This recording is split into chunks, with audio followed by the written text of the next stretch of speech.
ഇപ്പോൾ ഇന്ത്യക്കൊരു സ്വപ്നമുണ്ട്, 2047 വികസിത രാജ്യമാവണം.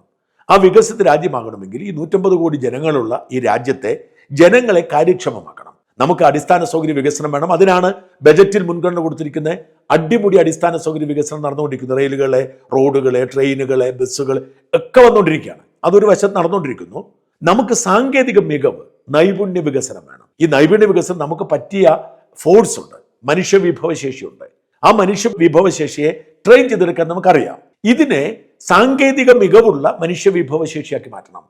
അതുകൊണ്ട് ഇപ്പോഴുള്ള എല്ലാ വ്യാപാര കരാറിലും നമ്മൾ എടുക്കുന്നൊരു നിലപാട്, ഇങ്ങോട്ട് വലിയ വ്യവസായങ്ങൾ വന്നാൽ ആ വ്യവസായത്തിൽ നമുക്ക് കൂടി മാനുഫാക്ചറിങ് പങ്ക് വേണം.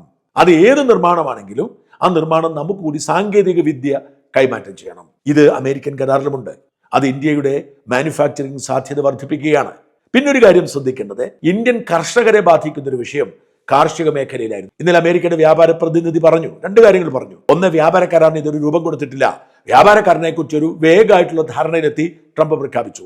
ഇനിയും ഈ സെക്ടർ വൈസ് ആയിട്ടുള്ള ഒരു അടുക്കും ചിട്ടയും വേണം, പ്രത്യേക പോളിസികളും ചട്ടങ്ങളും വേണം. അതൊക്കെ ഇനി സമയമെടുക്കും. ആ ചർച്ചകൾ നടക്കുന്നതേ ഉള്ളൂ. എന്ന് മാത്രമല്ല, ഈ വ്യാപാര സെക്രട്ടറി സ്ഥിരീകരിച്ചു പറഞ്ഞ രണ്ടാമത്തെ കാര്യം, കാർഷിക മേഖലയിൽ ഇന്ത്യ ചില റിസർവേഷൻ ആവശ്യപ്പെടുന്നുണ്ട്. അത് അംഗീകരിച്ചിട്ടുണ്ട് എന്നതാണ്.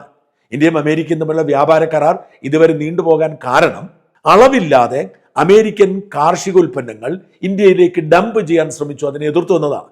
ഒടുവിൽ ഇന്ത്യയുടെ പിടിവാശിക്ക് വഴങ്ങുകയാണ് ചെയ്തത്. ചോളം, അല്ലെങ്കിൽ സോയാബീൻ, അല്ലെങ്കിൽ പാലുൽപ്പന്നങ്ങൾ, അല്ലെങ്കിൽ ബീഫ്, അരി, ഇതൊന്നും ഇങ്ങോട്ട് ഇഷ്ടം പോലെ ഇപ്പോഴത്തെ നിയമം അനുസരിച്ച് 0% നികുതിയിൽ കയറ്റിവിടാൻ പറ്റില്ല.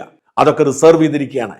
ഇന്ത്യൻ കാർഷിക വിപണിയെ ദോഷമായി ബാധിക്കുന്ന ഒന്നും ഇന്ത്യ സമ്മതിച്ചിട്ടില്ല എന്നത് വ്യക്തമാകുമ്പോൾ തീർച്ചയായും ഈ വ്യാപാര കരാർ ഇന്ത്യക്ക് അനുകൂലമാണ്.